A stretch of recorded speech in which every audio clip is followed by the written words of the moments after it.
Suele decirse que la historia es un conjunto de frustraciones y decepciones, desilusión tras desilusión. Muchos también dicen que no existe la ciencia política y estos mismos son los que se creen versados en el tema por tener alguna especialización constitucional, etcétera, etcétera. Pero vean que ha habido más de un caso de especializados juristas que han querido llevar lo irrealizable y legislarlo. ¿Qué quiero decir? Que en realidad el político nace siéndolo. Y es mejor gobernar de manera prudente que a ciegas. Y de manera prudente se gobierna teniendo un buen manejo de las circunstancias. En rigor, la ciencia política estudia la polis, es decir, la comunidad en su totalidad y en su proyección histórica. El realismo político surge con la idea de que las normas de una sociedad no pueden ser arbitrarias, sino que se adaptan a cada tiempo y espacio. Esto aplica para los tipos de gobierno. Por ejemplo, cuando yo suelo criticar el fundamento democrático, amén que creo que nosotros no hemos cumplido los procesos por nuestra tendencia revolucionaria, siempre hemos interrumpido, forzado situaciones. Mi crítica no es a la democracia en sí, como abstracción, sino al fundamento democrático. Los fundamentos, las proclamas de bien o mal, es algo ideológico. Incluso aquellos que hacen una defensa en estos términos, bien y mal, de la monarquía, también pecan de ideología. Lo cierto es que un régimen democrático tiene que ver con la manera de elegir a sus representantes en tiempo-espacio. Ahora, el fundamento democrático implica que por el solo hecho de tener validaciones de la mayoría, es conveniente, es prudente, es aceptable. Y lo cierto es que las mayorías tienen nariz de perro, detectan los malos olores y van corriendo hacia ellos. Cuando yo hablo de ideólogos, ¿a qué me refiero con ideólogos? Bueno, hay que empezar a definir ideología. La ideología es la especulación racionalista que lanza al vacío abstracciones sin detenerse en considerar si es aplicable o no. Se manejan en estos términos: de bien o mal, que el bien ha triunfado sobre el mal. Fíjense que es como se refiere Trump también, los seguidores de Trump, a esta mezcla de moral e inmoral, que en realidad no ocurre en el sector realista. Los revolucionarios son de tendencia idealista, ideólogos. Los de tendencia realista, pragmática, suelen tener una postura conservadora. Los ideólogos sacrifican lo que es en pos de lo que debe ser. Sus parámetros tienen que ver con la ortodoxia, con la subversión de lealtades, no con la resolución de conflictos. No importa mucho la realidad, sino que quiero que la realidad se adapte a mis bellas ideas y convicciones. Y también se ha caído muchas veces en esos desvaríos de querer,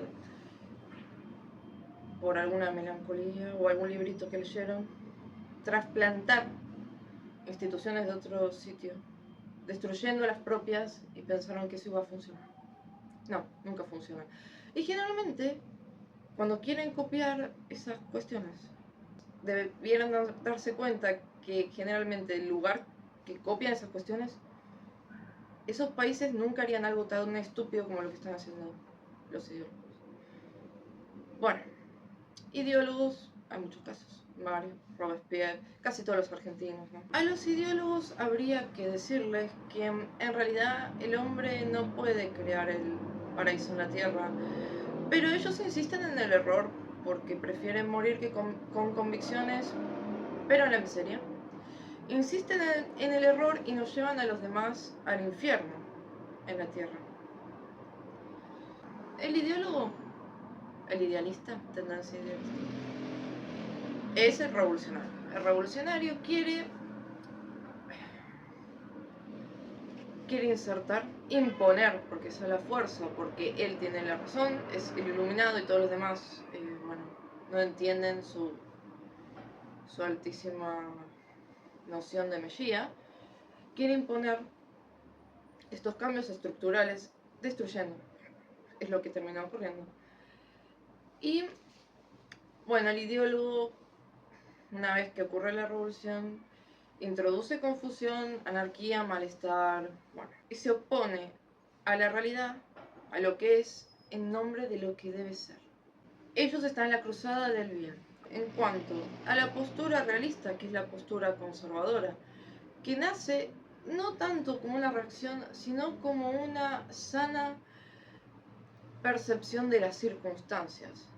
Insisto, el sector conservador no crea por sí mismo, no destruye, pero no crea, sino que mantiene el equilibrio, trata de salvaguardar las instituciones y el orden establecido.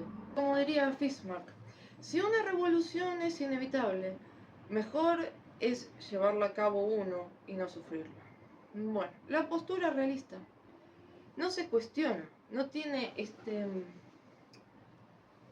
germen de cuestionamiento, de cambiar el mundo, de un bien, de cambiar la humanidad. Siempre que apareció uno con esa frase terminó en desgracia. Sino que considera, esto estoy siendo muy autorreferencia, que las normas, el orden heredado, debe ser moral porque es así, porque es lo que es, y no existe en una personalidad de ese tipo el cuestionamiento si esto está bien o está mal, simplemente es. Supongo que tendrá sus virtudes y sus desventajas, pero en situaciones revolucionarias esta postura es la única que impide la destrucción total. Entonces, se considera que si las normas están heredadas, por algo funcionó antes, nadie se lo cuestionó, debe ser moral. La postura realista suele oponerse a los cambios y prefiere, si debe hacerse cambios, llevarlo a cabo uno y controlar. Esto se ve más de un personaje, estos personajes que monitorean sectores, como era Rosas, porque le tienen completo temor a la subversión, a la insubordinación. Esto es algo muy típico del sector conservador. Detestamos la lucha social. Bueno, suele tildar a los demás de utópicos y generalmente tienen razón en tildarlos de utópicos. El encono, el conflicto entre estas dos ramas es básicamente en lo que se puede resumir el drama político. No quiero ser muy arriesgada porque yo no es como que soy una eminencia, pero si yo tuviera que definir realmente temas de teoría de Estado y se hablara, vieron que ahora está de moda hablar de peligro a la democracia y cómo se dividen los regímenes. Yo realmente no creo en esas